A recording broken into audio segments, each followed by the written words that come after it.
Once upon a time, a very strong woodcutter asked for a job in a timber merchant, and he got it. The pay was really good, and so were the work conditions. For those reasons, the woodcutter was determined to do his best. His boss gave him an axe and showed him the area where he was supposed to work. The first day, the woodcutter brought back 18 trees. "Congratulations," the boss said.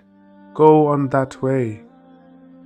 Very motivated for the boss's words, the woodcutter would try harder the next day. But he only could bring 15 trees back.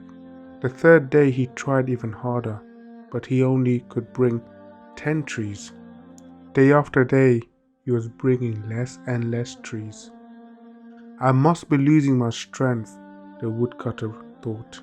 He went to the boss and apologized, saying that he could not understand what was going on. "When was the last time you sharpened your axe?"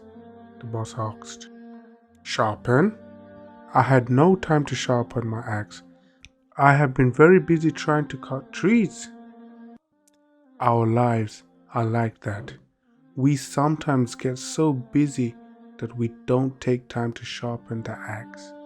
The state of our iman greatly depends on how much we sharpen it. It is food that feeds the soul. If we go on with our lives too busy to feed our soul, it will lose strength and we will not be motivated to perform good deeds. So, take a moment every day and sharpen your soul by listening to the Quran, lectures, remembering Allah subhanahu wa ta'ala, etc.